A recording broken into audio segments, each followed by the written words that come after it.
was trying to catch these guys off guard by trying to go live when they weren't paying attention, and I caught myself off guard. Didn't even change the dang title. That's what happens when you're trying to do something when you ain't supposed to be doing it. God dang, they got me. Hey, man, what's up with you guys? It is your boy, West Coast. We live in the building, man. We are actually live on YouTube. Why? Because Facebook is hating. I ain't even going to lie. Some Eagles fans took over Facebook, and they hating. They put your boy on lockdown for about 2 hours, but don't trip, because as soon as I get out, y'all already know I'm going to be just like every other criminal. Back to the stuff I was doing, trying to do it better. That's it. I ain't never changed. I did accept Christ while I was locked up, though. I ain't going to lie, though. I did go ahead and make that decision. But as soon as I get back, I'm going right back to the streets. Y'all know what it is, man. It's your boy, West Coast. And listen, if I'm live and it's after 8, there's no way in heck I'm going to be on here by myself. Heck, nah, why, man? Because I've been giving content all day. It's time for the three amigos. I need somebody to find that sound clip for me and send it to me, because that's going to be huge around here. But, yo, it's the three amigos of Cowboy Talk, man. You got your boy, West Coast Cowboy. Man, you got your boy, Henni the Moor. And then you got the Bishop. You know what I'm saying? Talking real Barry White. Right? Why? Because he got someone who like it that way. Yeah, I mean. You say, hey, give him a little something. Give him a little something. You understand, don't you? Hey, we call him the Barry White of Cowboy Talk. You know how he be real smooth but real firm. You know how Barry was. But hey, man, listen. We gotta listen. We only gonna have y'all on for about an hour, because I know this is the last of y'all day, and I know that most of y'all phones is about to die. You've been using your phone to do all types of craziness and nonsense, and now I need that last 26%. I need that last 20% right now. Okay, it's time to check in. We're gonna be here for an hour. We about to get in. We about to get out. So let's get it, and let's get it popping right now. Hey, man, Dallas Cowboys had a practice today. They had their first practice at the Star today. And it was pretty lit. Not even gonna lie to you. Action pass. He's throwing the ball. They had it live on air on the Dallas Cowboys Facebook. If you were able to see it on the Dallas Cowboys Facebook, go, man. That's cool. If you weren't able to see it, don't trip. I got it right here for you guys about him, man. Right here, guy out of Stanford. The actual live stream of the Cowboys practice Cowboys drafted. We're gonna kind of talk about some things really that happened at the practice today. But before we even get into the practice today, we gotta handle some. We gotta kind of go through some. You got the second team offense out here. Daily upkeep rush. Because we about to have a game on Friday. We gotta kind of talk about the question of the day. The question of the day is this: do y'all want to see your quarterback on Friday? He's gonna do a play action pass. He's gonna do pretty much the same play. See your Turpin. Now I talked about this on a live stream today. Here goes the Turpin signing. People on there citing. I like that play for him, but I know Turpin. Those are the types of plays that I told you guys. Y'all know to hear. Y'all know. See, I got you. I'll turn him in how I feel about this story. So I'm gonna be a respectable Cowboy. That's what I'm gonna be a respectable Cowboy. Go on here, Henni Moore. What's your thoughts? All right, there you go. Sorry about that, y'all. I thought it was lower than that. All right, so Malik Davis with the handoff. Tell me, give me your thoughts with the handoff. He's going to get the ball. He's going to get the ball. It looks like he is our second team running back right now, man. He's our second team running back. He's definitely running with the twos. There's a lot of guys here that were in the offense last year that are gone. There's a lot of the young guys that are trying to get integrated. So if we're finna go into the season, we're finna play a team that just won a Super Bowl like 2 years ago. I do not want Dak Prescott first time throwing to Jalen Tolbert, who ain't played in an NFL game. I don't want his first experience to be going up against Tampa Bay defense week 1. They need to have some kind of chemistry going into this. And look, I know they've been practicing, but there's nothing like live game action. There's nothing like going up against an opposing team, so. And the young guys need it too, because if you look at the all 22, of the last preseason game, Jalen Tolbert was open for like a 60-yard touchdown, and he was missed by what's the boy name? He was missed by Will Greer. So things like that, 9 out of 10 won't happen if your starting quarterback is out there. So like we need these reps with these guys. We need them to be. We need them to be out there together. And plus, look, if Dak Prescott doesn't play, you ain't got your offensive line playing, you're not building any kind of chemistry. Because you replace a bunch of guys on your line too. 2 guys, that's 40% of your line right there. They ain't never played together before. Wow. That boy spitting facts. So just yes, everybody needs to play. It doesn't have to be a full. It doesn't have to be a full quarter, but get them a couple series. Give them 2 or 3 series. Let them get integrated together. Let Dak lead the way. Let him. But look, other better quarterbacks than him are playing right now. No slight against Dak. Hey, I you think better his watch top your 10. mouth. Time out. Don't Hey, say hold better. up, nah, Nah. You need to watch your mouth. You need to watch your mouth. You need to put a name on hold that. on. Don't be saying no better quarterbacks. Hey, You better put a name if on that. listen, if Patrick Mahomes one of Okay, the best okay, quarterbacks in okay. the I can league, say Patrick Mahomes because okay, you just kind of willy nilly just threw that out there. What up, Robert okay, Yarbo? he went out there slinging that thing like crack rock, Yeah, he was and slinging like he crack only rock. and look, he only lost one receiver. He only lost Tyreek Hill, and he's out there talking playing.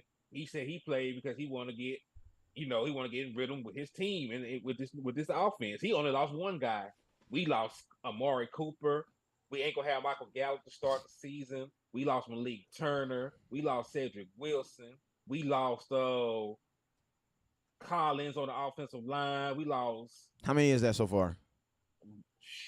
There were like 5. Put it in the comment box. Put it in the comment box. We need to come so we can know factual information.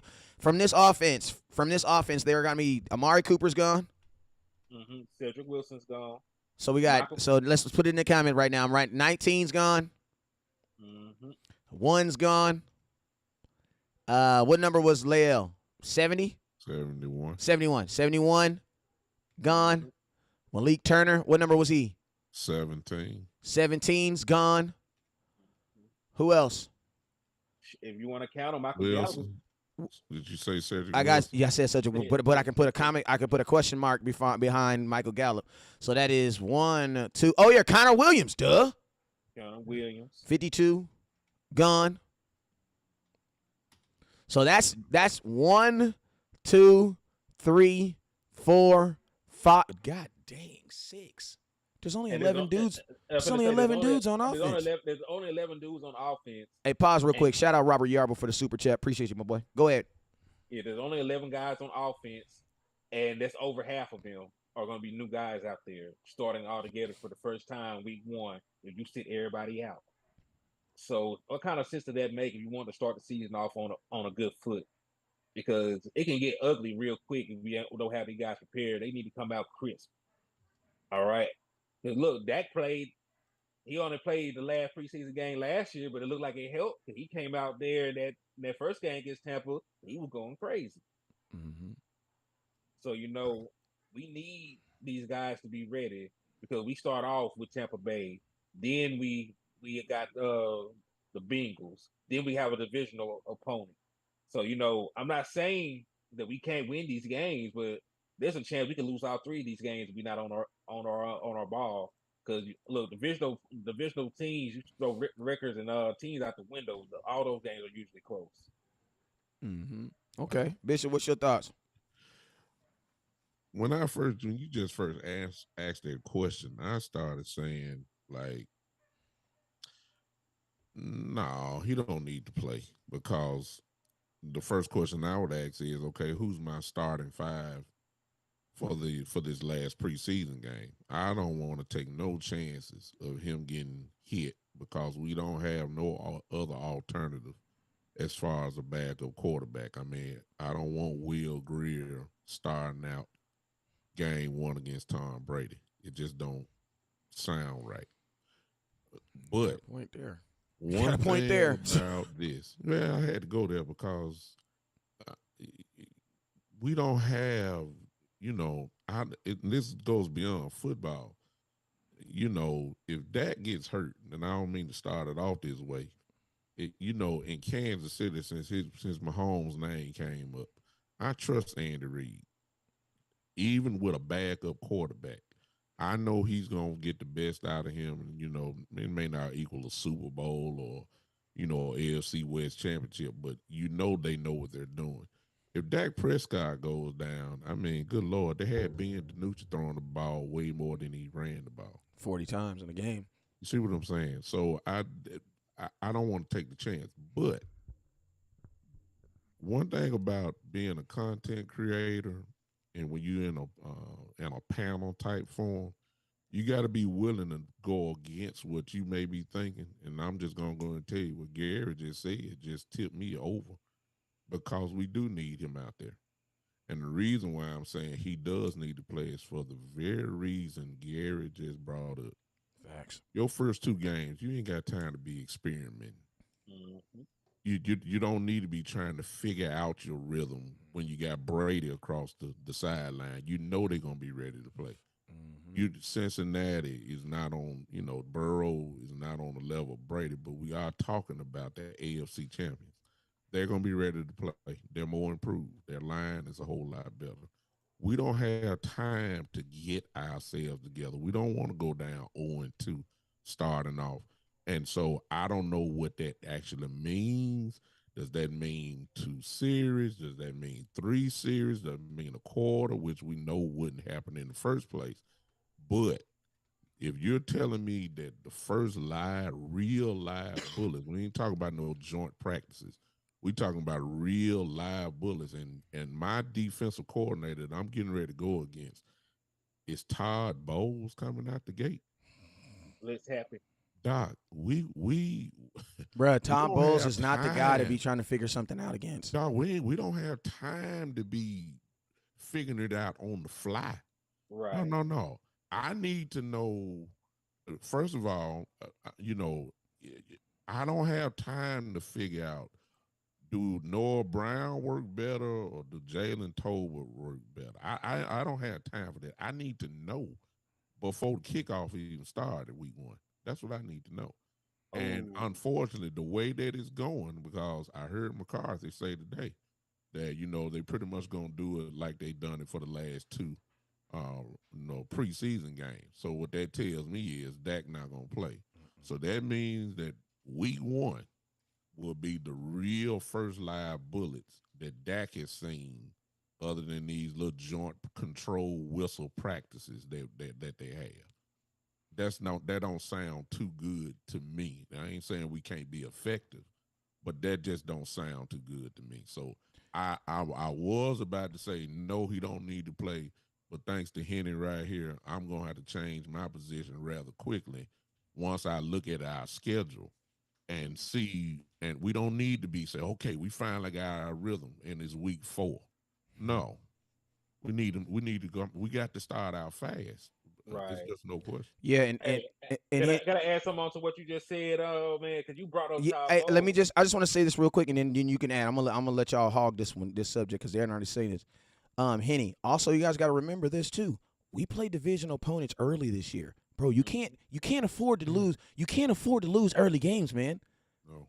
Because if you lose to like Can't the make it up. Eagles early, we could be in like second place all the way to like week 14 Yeah. Mhm. until you play them again. So it's like we don't have time to be figuring stuff out. Beautiful point. Go ahead, Henny. Now, I was just saying about, especially with this first matchup, you brought up Todd Bowles. He's one of the guys that's one of the more heavy blitzing defenses in the league. So when you have a heavy blitz, you're gonna have to make sure your receivers know when they're hot. And Yeah. you got a bunch of young guys, you want to make sure that communication is there. You don't want them to be figuring this out.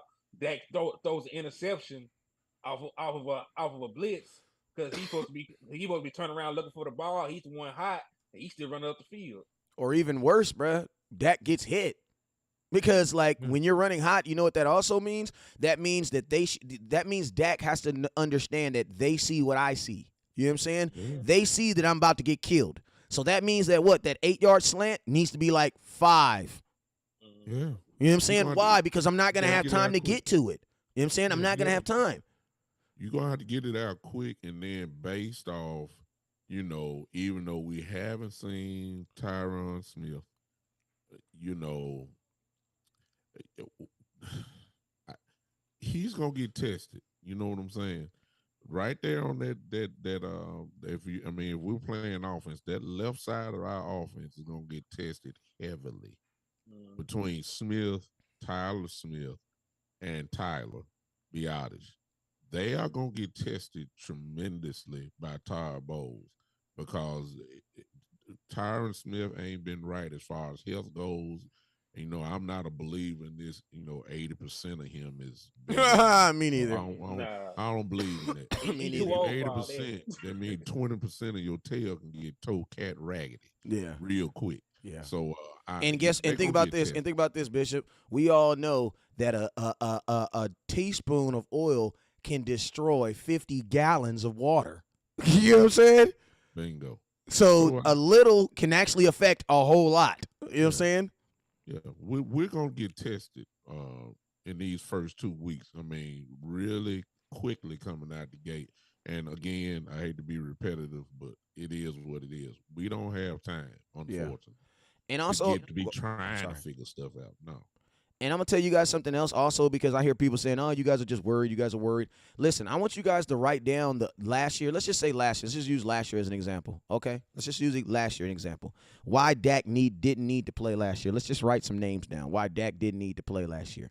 Amari Cooper. How many years was Amari Cooper in the NFL? Amari Cooper had been in the NFL 7 years, 6 years as of last year, right? Mhm. Then he had CeeDee Lamb. CeeDee Lamb had been in the league, what? He was second year in the league last year, right? Yep. He's caught touchdowns in the league before. Yep. Okay, who else did he have last year at the beginning of this year? He also had Michael Gallup. Has Michael Gallup cut touchdowns in the NFL ever in his career? Yes, he's had Michael Gallup, and Michael Gallup has caught touchdowns before in the NFL. He had been in the league going on 3 years. So let's just think about it right. So last year he didn't have to play in the preseason. You want to know why? Because it looks like he had some pretty experienced wide receivers who he had already thrown touchdowns to in the regular season before. That makes sense. That sounds like a realistic reason on why he played. Okay, so let's see if those same circumstances are the same this year. Does he have CeeDee Lamb? Well, CeeDee Lamb hasn't played in any preseason games this year. Why? Because he said he has a cut on his foot. All right, and technically CeeDee Lamb is playing a totally different position because last year CeeDee Lamb was playing a slot. This year he's going to be playing an outside receiver. So he counts, I guess you could say. Now, let's look at the next receiver. Who's the next receiver? The second receiver. Who's your second receiver right now? Who knows? It's a toss up, but I'm gonna be honest with you. The way that it's leaning, I think the candidate is probably gonna be Noah Brown starting off. That's what I would think too. Yeah, So he ain't played much either. he's so never caught a touchdown in the NFL. Never. I think he has 7 passes from Dak Prescott. Okay? So that's the first guy. Let's go to the second guy. I mean, who's the third guy? Who's your third receiver? Tolbert.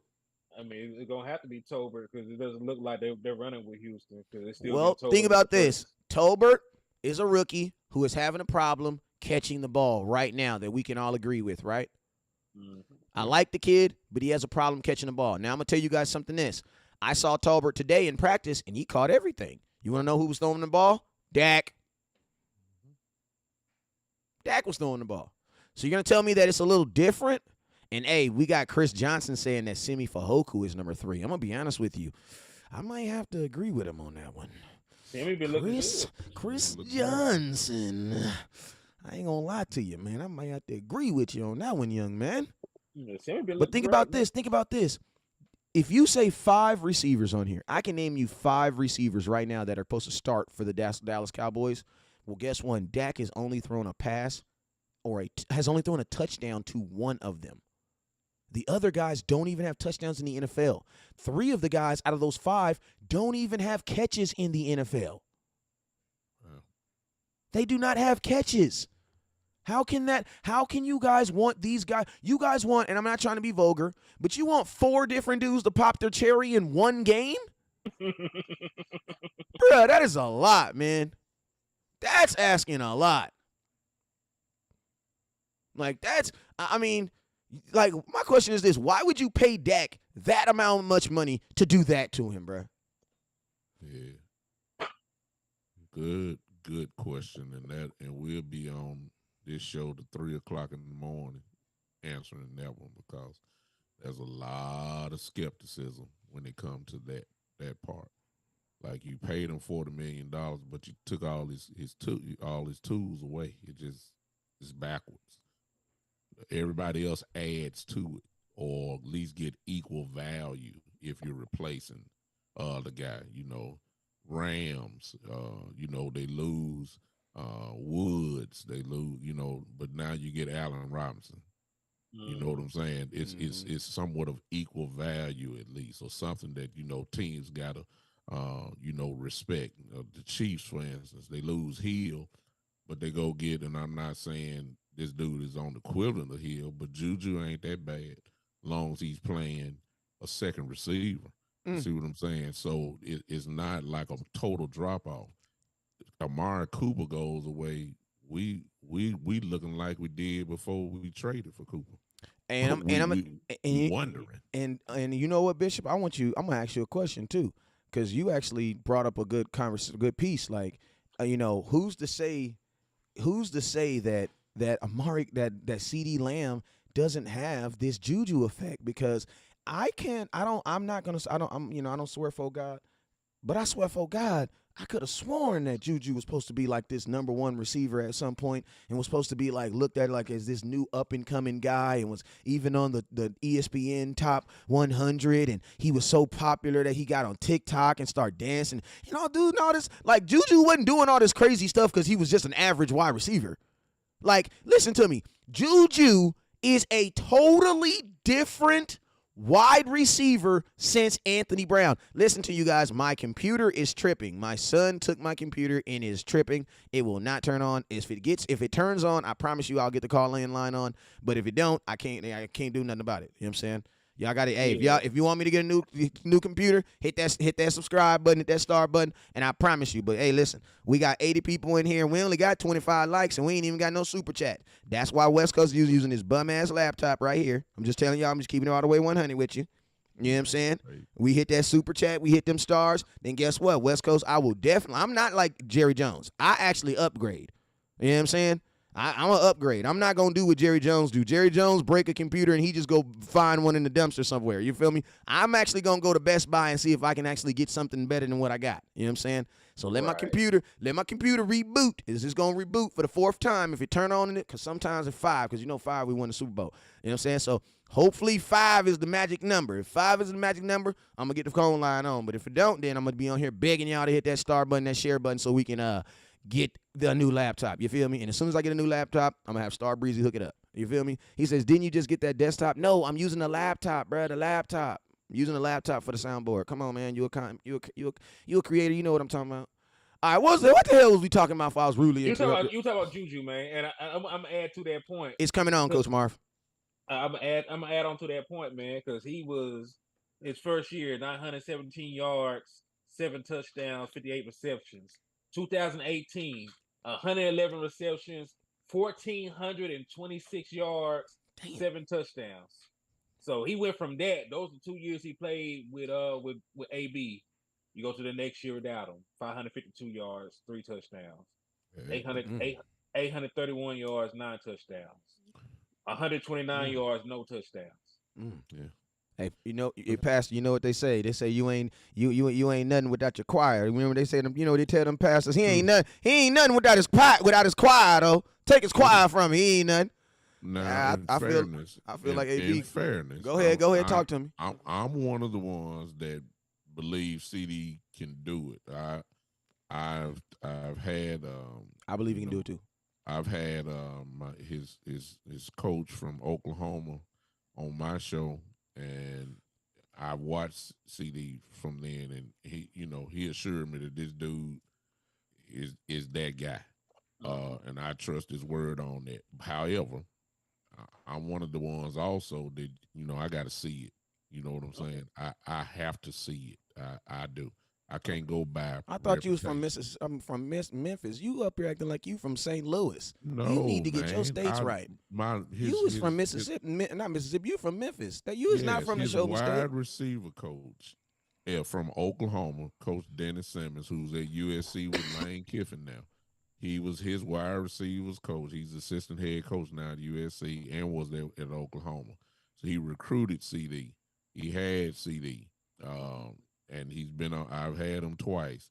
He's told me, personally and on the show, that this dude is just true. He just needs the opportunity to be that man. Well, he got it now, so we're gonna find out. Hey, nothing to talk about. I do have 2 things in his favor though. Just that showing that he might be that guy. Because he done set some Cowboys records already.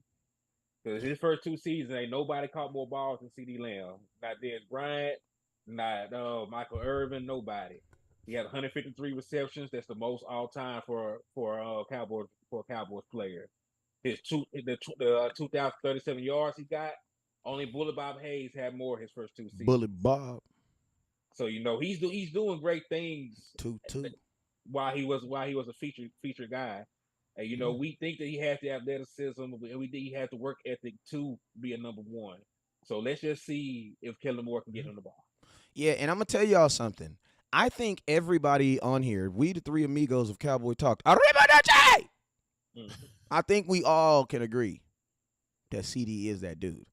And I don't think anybody here believes that CD's not that dude. No.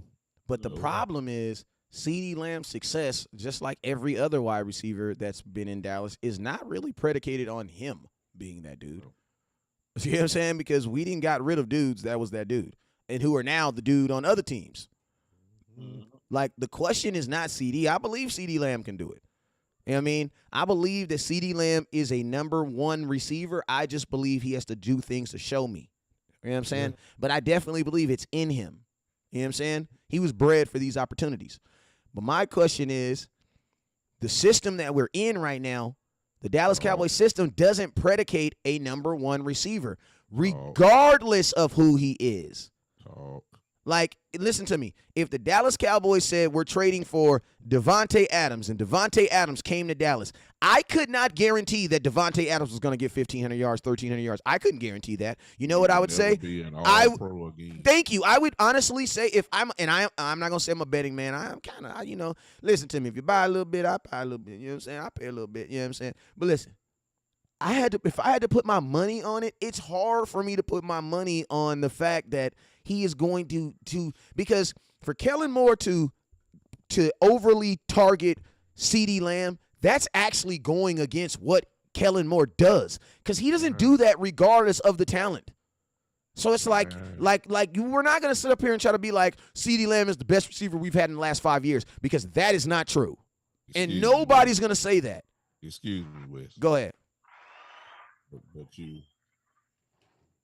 Oh, we cooking. Go ahead. Oh, we cooking. The crowd went wild one time, man. You know what I'm talking about? You know how we be over here. And you're right, because in 5 years we had Dez Bryant and Amari Cooper. So it's like the system that we have, and I'm gonna tell you this right here. I don't like bringing up money, but guess what? I got to bring up money, because I feel like if the Dallas Cowboys, if we was loosey-goosey with the money, you would want these guys to run it up. You would want them to run it up. Want to know why? Because I ain't got no problem paying you. That's the mindset. And I'm going to be honest with you guys. That's really the mindset of like 31 other teams in the NFL. And guess what? They don't win the Super Bowl either. You know what I'm saying? There's only one team that's going to win the Super Bowl this year. We don't know who that is, but it's only going to be one team. Damn, so Tristan Hill did get kicked out of practice. There you go right there. Tristan Hill got kicked out of practice. I thought I saw that. Sorry about that. That was just something I thought I saw. There you go. Tristan Hill did get kicked out of practice. We're going to talk about him next. But when it's all said and done, the success of any wide receiver, and now, honestly, the success of any star on the Dallas Cowboys is hinged more on Kellen Moore. And I'm going to tell you guys, y'all know I got mad love for Dalton Schultz, my Stanford boy. But let's just be real. Dalton Schultz is not as talented as Amari Cooper. Like, slap yourself. That Dalton Schultz was the benefactor of having Amari Cooper, CeeDee Lamb, and sometimes Gallup on the field at the same time. Then think about that. There was no focus on Dalton Schultz when them other three were out there. Now think about this. Now, how did that guy get damn near as many targets as Amari Cooper? That's what I'm saying. That's where the math is messed up. Yeah. That's why I say, like, okay, I'm going to tell you, it's like this example, right? You know the game that Tony Romo had the 5 interceptions, but he also threw for 5 touchdowns? Well, some people will be like, well, how the heck did Tony Romo even get to throw for 5 interceptions? Want to know why? Who was your backup quarterback? Tony Romo knew he wasn't going to get benched. Tony Romo's like, man, bro, I'll throw one more. I could throw 6 interceptions before they put that guy in. So you know, Hey, look, go and ahead, they were Eddie. undefeated. And they were undefeated. I'm just gonna add that in there. Oh yes, make sure you slide that in there. You know what I'm saying? But I'm just saying, like, and that's just being facts, y'all. Like, I think some guys get opportunities that some guys just flat out don't get opportunities for. You know what I'm saying? So it's like, my biggest thing when it comes to this offense is it's all gonna hinge on Kellen Moore and his ability to get the ball into the hands of his playmakers. And that's just what it is, man. Bingo. All right. Next subject, man. Let's roll. We rolling. Hey, Henni, did you say you had something you wanted to talk about? Man, I did. All right, let's I talk. did. Go ahead and talk about it. If not, I'm about to jump into this. We're about to talk about this these defense for a couple minutes. If these corners. Oh, let's do that first then. It ain't gonna be. It ain't that important. Let's get on the defense. All right, I want everybody to close their eyes right now. Hey, I'm getting the call-in line up too. All right, I want everybody to close their eyes except for the bloggers and the folks driving. Now, I want you. Who's seen that movie, The Good Son? Y'all know I'm 40, right? I know I don't look it, but I'm 40. Okay, I'm actually 39. Turned 40 October 24th. Y'all seen the movie The Good Son? Okay. Who's seen the movie The Good Son? Okay. Now, y'all remember the most epic portion of the movie is at the end of the movie, when the mom is holding Elijah Woods and she holding Macaulay Culkin, devil-looking, saying, that boy look like the devil. You know what I'm saying? If you give a baby that look like Macaulay Culkin, give him back. You know what I'm saying? She was holding him, and she was holding a baby. She was holding her son, and then she was holding Elijah Woods on this hand, and she was holding him, and the son was like, help me, Mom, don't save me. And she had to pick, y'all. She had to drop one of these kids. And guess what she did? She dropped that devil kid. I would have dropped his ass. I ain't even gonna lie. I would have threw his ass off that bridge. I want y'all to think about that scenario right now, right? That is Dan Quinn right now. And he got a lot of good defensive players. See, I thought I was going to talk about these corners, but this is actually a defensive conversation versus offense. Because I think about this. There's going to be a lot of decent defensive players that don't make this team because below average backup offensive players have to be on this team. Now, I know that was a mouthful. But I just want y'all to flow with me, though. Listen to me. Name somebody on defense. I think the only person that you could say is not really two people that's having a decent camp on defense. Maybe Kelvin Joseph, but he had an interception today. Nashawn Wright, but they like him. Why? Because they keep testing him. Bro, everybody on the defense is doing their job, coming to work with their helmet and their hard hat, not complaining. Sleeping in their boots. Sleeping at the job site because it's closer to it's easier to get to the job if I just sleep at the job. Or why DeMarcus Lawrence, why you sleep at the job? Because I didn't want to drive all the way home and be late and come all the way. They just sleeping at the stadium. For dudes on offense who are, bro, like, think about this. A guy like Josh Bell is most likely gonna have to make the team. No, hold on, we're not gonna put that. No. He's your swing tackle. What are you talking about? There is no. He's gonna make the team. Man, why would he make the team? But think about this. You're going to have a guy like him make the team, and then other guys on defense who are playing good who are not going to make this team, bro. You want to know why? Numbers. Now, people in here, a lot of people are saying that's a good problem to have. It is a good problem to have. But on the offensive side, that's not a good problem to have. Because think about this. You can almost think about for defense, look how good Dan Quinn has built this thing. And this is just in 2 years, y'all. For every starter, you have what? A budding backup who you kind of like. I just don't like him as much as that dude. Mm-hmm. Why don't you have that on offense? Think about that. You don't have that on offense. Bro, listen to me. If someone gets hurt, if CeeDee Lamb gets hurt in the wide receiver room, bro, oh, my God. It'll be a long season. If I lose one of my starting corners right now, I'm going to tell you right now, I'm not saying I'm okay, but, like, bro, I wouldn't mind seeing DeRon Bland playing a little more. You see the difference? Matter of fact, that's what happened right now because Jordan Lewis has an injury, and DeRon Bland is running with the ones, and they still look fine. And Jordan Lewis was rated one of the best slot corners in all of football recently. And you don't see much of a drop-off between him and Bland. Why is that? Talk to me. Look at the culture. Look who their coach is. He actually coaches the boys up. He's actually calling the defense. He's actually out there with them training, getting them together. You can't say that about the offense because one, conceptually, a lot of that stuff that they run does not work all the time. We had a Hall of Fame quarterback break that down just off the playoff game. If you want to go look at Kurt Warner when he broke down the playoff game, there were things conceptually on the offense they had no chance against the defenses they were playing against. So you go from that to a guy that is an architect on the defensive end of a top 10 defense. That's effective number one turnover over defense, number 6 scoring defense. So there's levels to it. Kellen Moore can call plays. He can run scores up on bad teams, but he can't really score against good defenses. On the other hand, our defense shut down Patrick Mahomes. When you just look at it from that perspective. So one side has a veteran defensive coordinator who was a head coach who has his guys ready to play day to day, and then on the other end we have Kellen Moore. Perfect.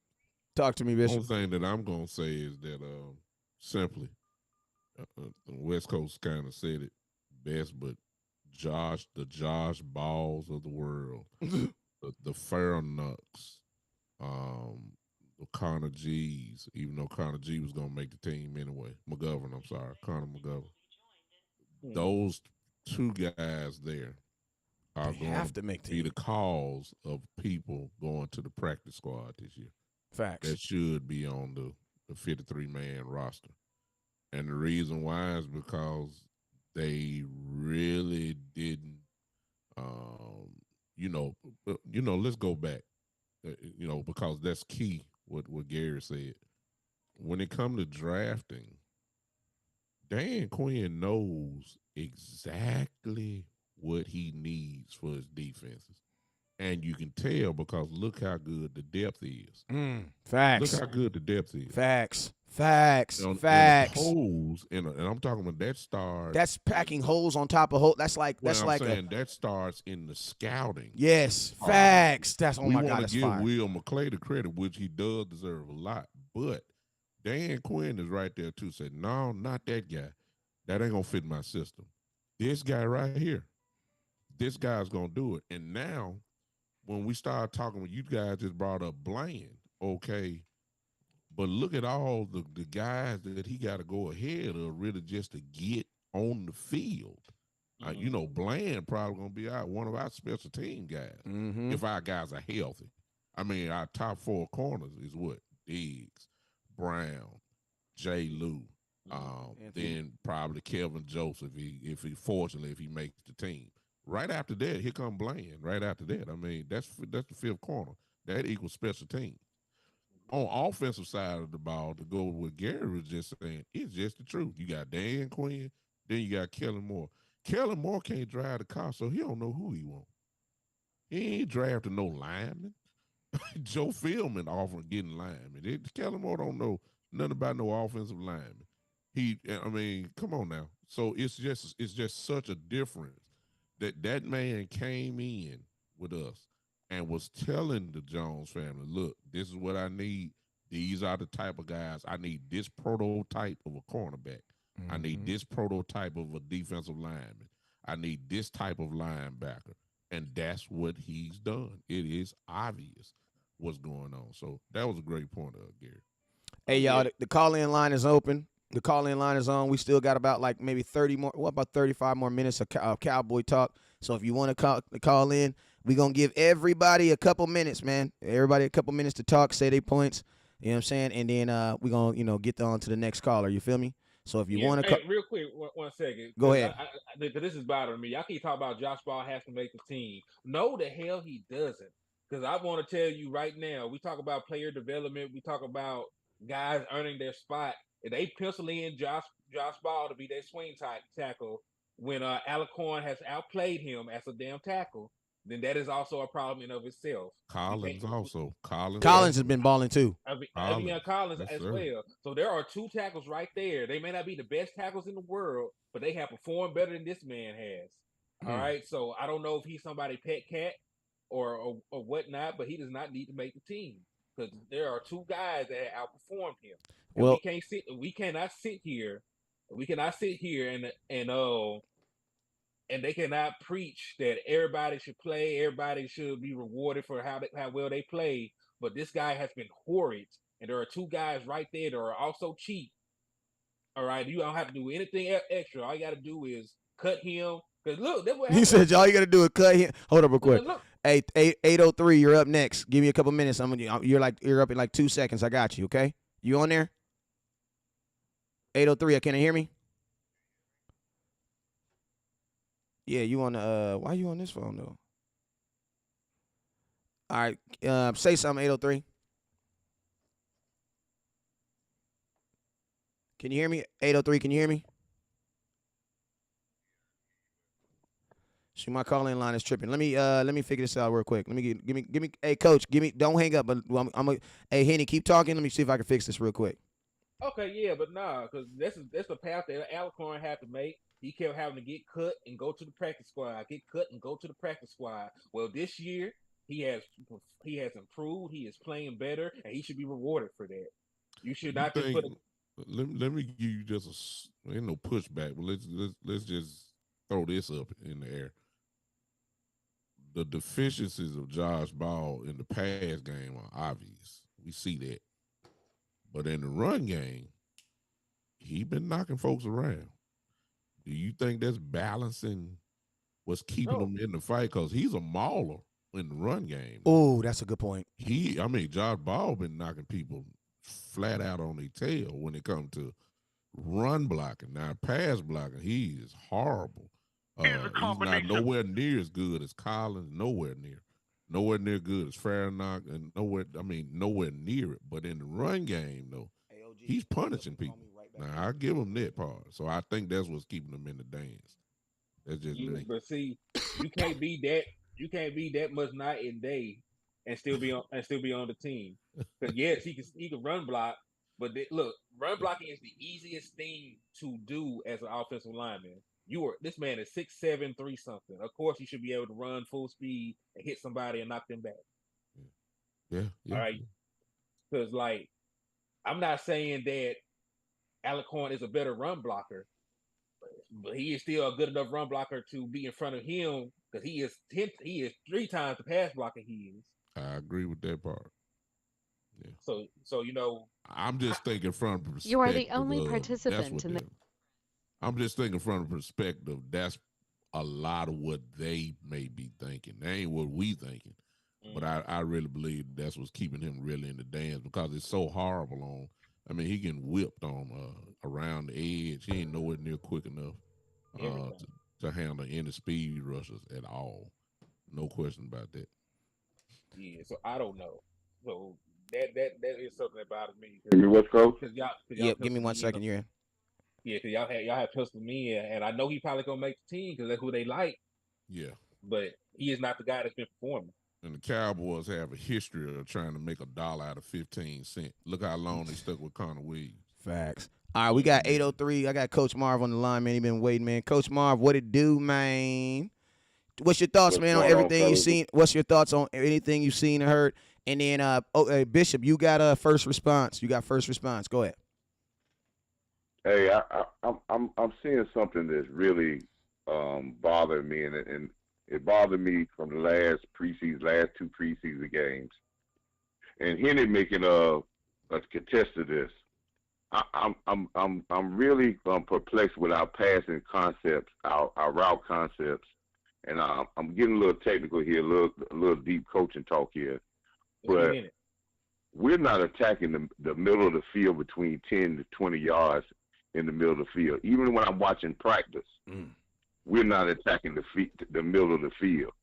We are actually giving these young receivers a third of the field to work with, which is probably going to be impossible for guys that are not experienced when you don't open up and attack the whole part of the field. I've been saying this for the last couple of years, and if you go back and look at the Cowboys and Dak's his games and his most success, we attack the middle of the field. Anytime we get in these games and we start outside the numbers, only time we attack the middle of the field with 5-yard dump-off patterns. Kurt Warner said the exact same thing in his breakdown when he was talking about these route concepts. You know, we give Kellen Moore a lot of problems with of not running the ball, which we should, because he should run the ball. But I don't believe he's that innovative in his pass concepts to be able to get these guys open. I'm really believing that this offense has been good because you have just had marquee guys making plays, but not the concepts of the offense. And now that you don't have the marquee guys, I'm really going to see we may see a massive drop off because you have to attack the middle of the field, West Coast. We do not attack the middle of the field at all. And with these young wide receivers, they cannot be creative if you run them stop patterns or out patterns or curl routes, because young guys are not going to get respected enough to run a curl route on the defensive back, because they're not going to give them that cushion. Especially not no rookie. So, I don't even know you, bro. I don't even know you, bro. Right? I don't even know you, bro. Hey, Coach Marv, I'm going to ask you a question. Why would I even let a young guy off the line? See, that be the stuff that I be wondering. I be like, because, like, I was one of them corners where it's like, this is how it works. You can either shut the party down when it gets started, or you can shut the party down when it's 100 people in here. You tell me which one is easier. You know what I'm saying? It's easier to shut the party down before it gets started. So my question is this: what happens when they just start? You know what? Just press them little dudes, man. There you go. Just press them dudes. Listen, since you want to talk technical, Coach Marv, and I put your hat in the mail today too. Yeah, but since it was a play in this past preseason game where our quarterbacks are programmed to throw short. I think they're programmed. Toba was running down the middle of the field because San Diego just stopped guarding the middle of the field on us, because they knew that we were going to be outside the numbers. Anything we do in the middle of the field is a 5-yard pass, and after a while, defense starts to squeeze us and squeeze us. That's why the passing game started to falter in the second half of the season, where teams said, hey, they're not going, this big part of the field, they're not going to even attack it. Cedric Wilson's biggest plays, CeeDee Lamb's biggest plays this year. Look at it. Look, go through the tape. It's all of being across the middle. But we don't hit our guys on the run, and we get segmented to throwing outs and outside the numbers. As a defensive coordinator, I'm telling you, that's the easiest offense to squeeze like an anaconda when you don't attack the middle of the field. Yep, and you know what else is going to happen? Them linebackers going to be fresh come fourth quarter. You have to attack. You know something? Them linebackers going to be like, they're going to be clean. The linebackers going to be clean, like they ain't even really played much. So you can't even, you're not wearing the defense down at all. The most in-shape players on the football field is wide receivers and corners. We can run all day. That's what we do. And think about this, corners get paid to run backwards. So they don't ever get tired. You know what I'm saying? You want to tire them dudes in the middle with all that fat and the muscles and them, you know what I'm saying? Them the dudes. And think about this, Coach. If you don't attack the middle, you're not going to be able to use your running backs to wear them down. It's like you're almost like you're you're healing yourself while stabbing yourself at the same time. That's right. And, and I'm going to tell you something, West Coast. In every sport, the team that wins the middle wins. Football, the team that wins the middle wins. The team that wins the middle in the basketball wins. Up the middle, you have to be strong up the middle in baseball. If you can't guard up the middle and the team dominates the middle of the field, you have a great chance of winning. That's the history of sports. That's why we have to attack the middle of the field so we can be able to do all the other things. And one last point about offensive line, and I know a lot about offensive line. If Avian Collins is not on this team. I seen Waletzko was practicing today. Oh my God, out of which I don't understand because he was supposed to have surgery, right? Right, he was practicing today.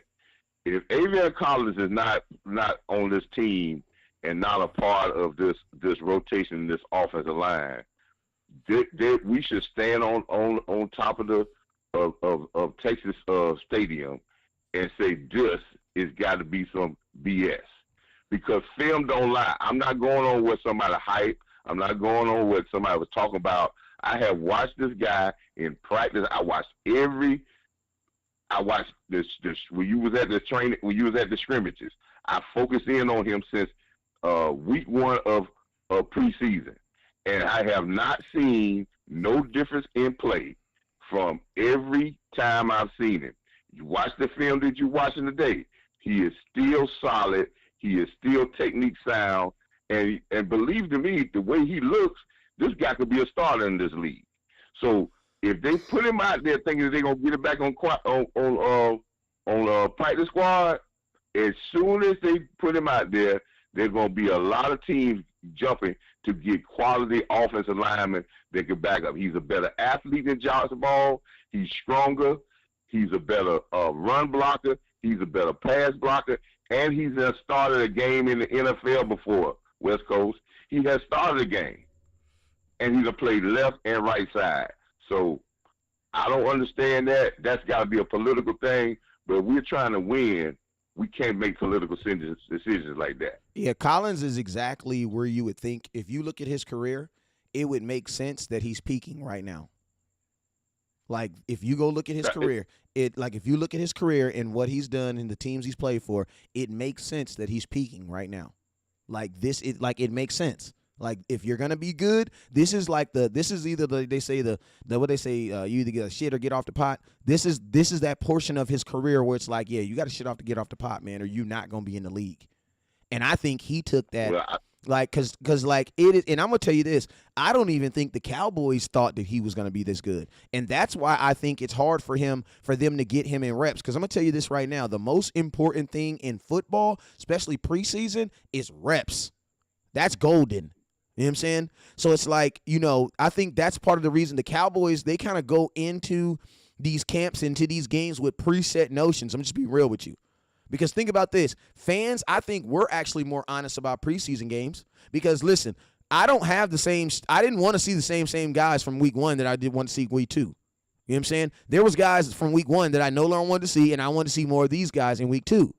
And that's how it's supposed to be. Like, a guy makes a play in week 1. Oh, okay. So this is what I'm going to do. I'm going to give you an opportunity to make 2 plays. Can you do it twice? Because the scout's eye says if you can do it once in the league, you can technically do it twice. You know what I'm saying? Yeah, but some West Coast, and I know I'm going along, but listen here. Collins played from the second series in the first preseason game all the way into the last scoring drive that the Cowboys scored that 1 touchdown in the first preseason game. They only took him out when it was almost at the last couple of minutes of the game. They took him out in this preseason, the last preseason game, because he was wearing people out. And I said at that time when he was on the ground, I said, take the guy out. He done his work. They took him out for the last couple of series. I watched every play of this guy. I graded him like I've been grading football all my life. This guy got a grade from me in 2 preseason games of a 95 and a 96. I can dig it. That's almost perfect. Yeah, he may have a couple of 2 hiccups the whole game, and I'm watching technique, agility, power, and savvy of knowing how to block certain things. And him and McGovern did a great job on that right-hand side. And if Steele, in matter of fact, he playing better than Steele. Mm-hmm. So it'll be a travesty. I don't know what they got with West. And listen, West Coast, the West Coast, whatever, the guy from North Dakota may be a good lineman. He needs surgery. Ball may be turning into a good. Ball might turn into a good lineman. But as of today, August 23rd, Collins is a better player. Facts. Say, Fellas, appreciate the opportunity and Big Show and Henni. I would like, little project for you if you with mine. Just look up and see how well Dak Prescott, when he throws a ball across the middle, how well his yards are when he's throwing the ball across the middle, and how many big plays he have across the middle. I guarantee you're going to be amazed by that. Man, I'm looking into that right now. That was a damn good call. Talk to y'all fellas later, brother. Yes, sir. Say, Bishop, in a perfect world, what would you like to see happen with him? With who? Collins. That might be my swing tackle. I'm just saying. Terrence Steele, he's earned the right to start. And, of course, nobody's taking Smith's spot other than Tyler Smith. Tyron Smith, that's already etched in stone. So, he's earned the right. Collins has played, to me, obviously better than Josh Ball, and they were really trying to hang their hat on Josh Ball, but Collins has outshined him, in my opinion. But you know how it is with us. The Cowboys, that's when the politics get involved. They are true to and loyal to whatever pick that is. Like Connor Williams, they were loyal to that second-round pick instead of when he knew he was getting his brains kicked in. They allowed him to keep playing when they know they should have made a change, but they tried to make $1 out of 15 cents. I believe they're going to try to do the same thing with Josh Ball. Collins is the better player. He should be the swing tackle. I think that's kind of obvious to me, but it's the Cowboys, so we just got to wait and see. Okay. Hey, next subject. So, I'm going to tell you something else, a subject that a lot of people have been talking about, and I've been kind of talking about a lot about it too, is Turpin, man. A lot of people want to know about, Cowboys and what is his utilization. You know what I'm saying? Today we got to see a little bit of that today, and, they had him spread out, and they even had him in the slot today. But one thing that I did notice mainly that the Cowboys were doing is, and they were not using him on a lot of just like run and go deep. They were using him on a lot of stuff like this where you see wheel routes, things like that, getting him the ball quickly. And I just want to know, what are y'all thoughts on what y'all saw from Turpin? I'm showing the clips right now if y'all want to look at them. But more importantly, how do you guys feel the Cowboys must use him in 2022? Man, you really need to use him in a way like probably how we use Lucky Whitehead to start off with. You want this guy to have the ball in his hand a lot. You want to hand it to him on a jet sweep. You want to throw him a jailbreak screen. You want to line him up and slot and sit him up the middle full speed. On a clear out. You want to do everything you can to get this man the ball. And we have an offensive coordinator who's supposed to be a guru. That should be his main thing is to find a way to get him the ball. My issue is you already had a guy who was the best punt returner in all of football, in all of college football. Kick return. Yeah, because Tony Pollard has 7 career return touchdowns, which tied the NCAA record. He's a guy who has 4.3 speed. He ran a 4.3 at his pro day. So this is a guy who is just as electric as Turpin. And he's 4 years in. We talk about how he's supposed to use Tony Pollard. So that's my issue. I think Turpin can get the job done if he gets the ball. But is he going to get the ball?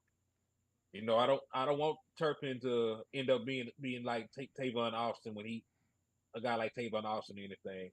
Turpin can really make an impact on the offense with his speed alone.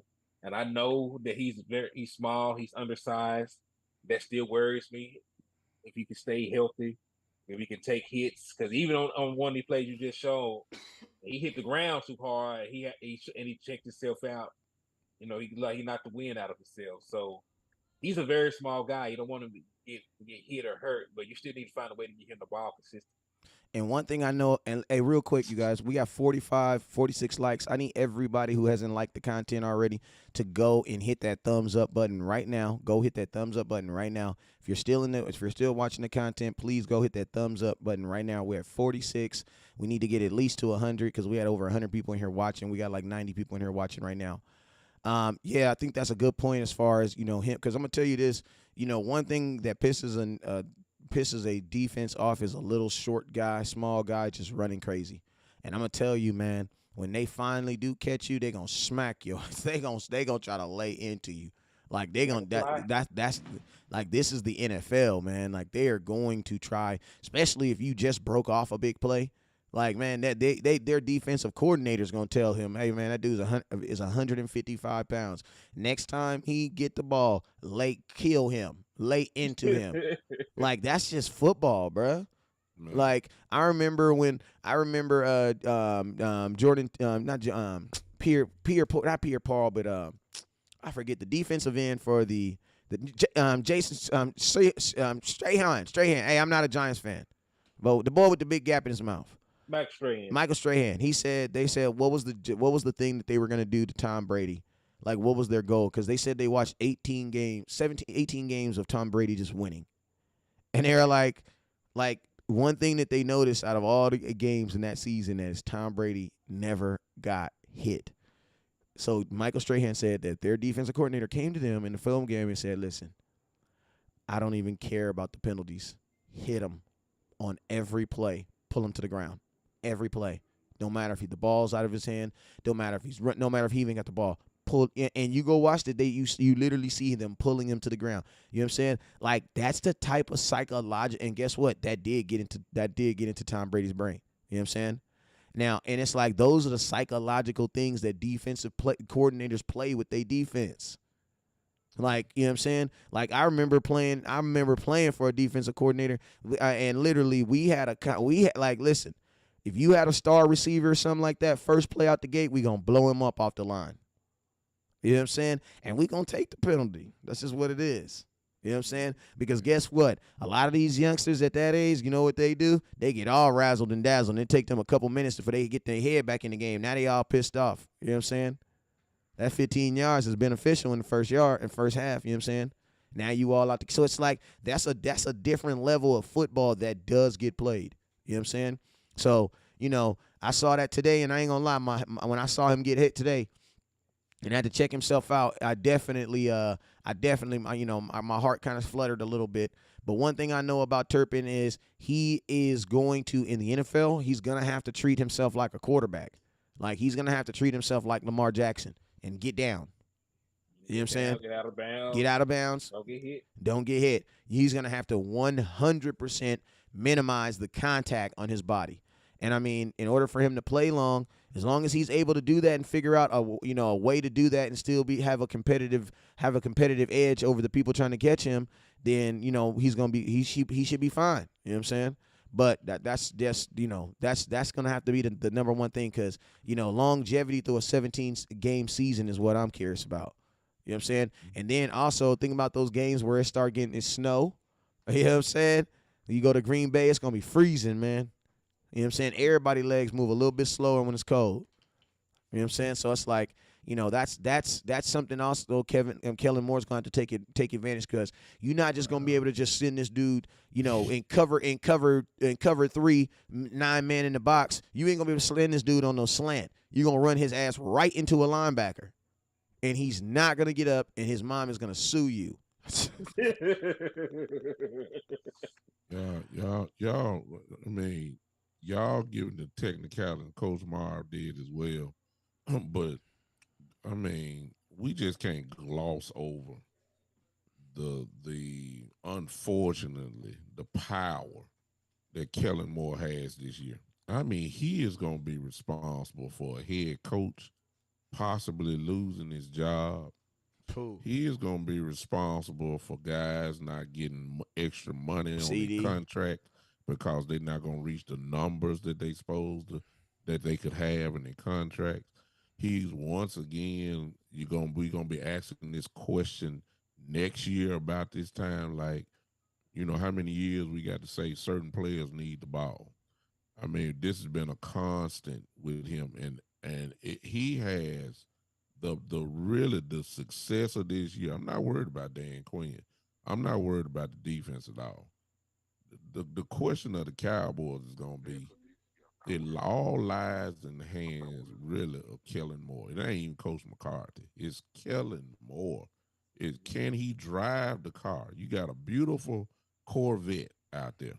You got all these different parts that are perfect, but you ain't got no engine in the car, and you don't know how to drive it. I mean, it's just gonna sit there, and this is what the problem has been.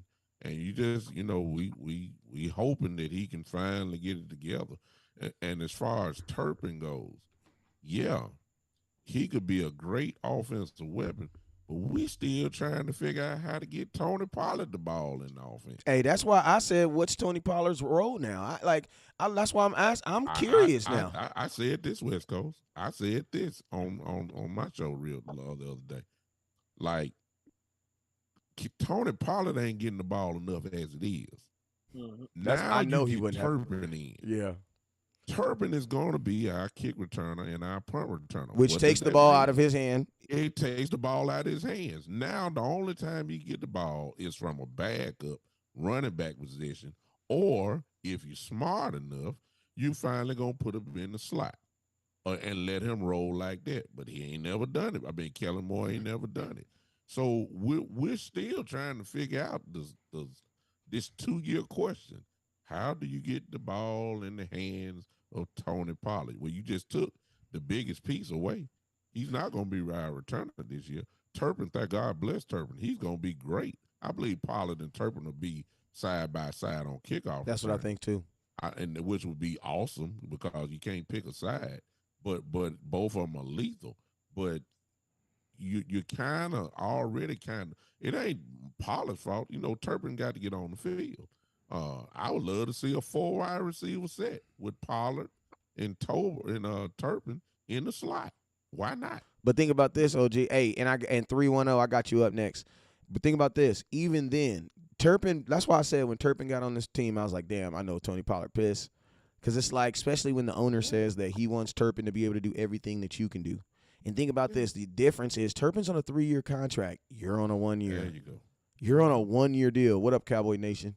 Danny in the house. You're on a 1-year deal. That's why I'm trying to tell. That's why I've been saying, like, why would Tony Pollard want to be a backup running back in a contract year to Zeke? To Zeke, who's out here knocking dudes' helmets off. I almost said the N-word. Not out here knocking dudes' helmets off. Yeah. On national YouTube, Facebook, Instagram, Twitter, reporting live. Ezekiel Elliott up here knocking dudes' helmets off. And you backing up that dude in a year that y'all say they're going to release him. Zeke is not about to come off the field next year. So it's like, what is Tony Pollard's role? 3-1. Yeah, exactly. 310. 310. 310. Hey, you out here in Cali, man. Talk to me, man. Yo, West Coast, what's up, cuz? What's up with you, man? Listen, my question is that why did we bring back Maher? How many times is he's gonna miss the field goals? How many times do we have to need to bring him back? We don't need him. We had the other field goal kicker. He was good. Laram. Hodolalu. Hodolalu. He was good. But why as a Cowboys nation, why did we bring back Maher? That's the question. Okay. Henni, I'm going to let you take that, man. Henni, what's your thoughts? Man, there really my thoughts on it? Options. Well, I'm gonna let Henni talk for a couple minutes. Go ahead, Henni. What's your thought? Okay, cool. Henni gonna answer your question though. Yeah, I'm not completely sure either because there were better options when you look at field goal kicker. I know that none of the guys available, were all world or anything, but there were plenty of guys that we could have brought in that were better than Brett Maher. Matter of fact, if we had what we had and held on to the Greg Zuerlein, with him being fully healthy this year, he probably would still be better than Brett Maher. That's a good point.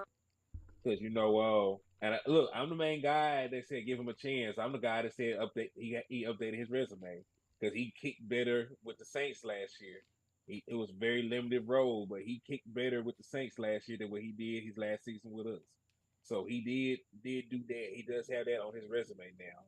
However, this full body of work, there were better options, and I think they just went for the guy that they know. Yeah, and I'm going to get this to Bishop, too, before I say this. Bishop, you always say this on the show. The lights are what in Dallas? Bright, Doc. Go ahead and speak on it.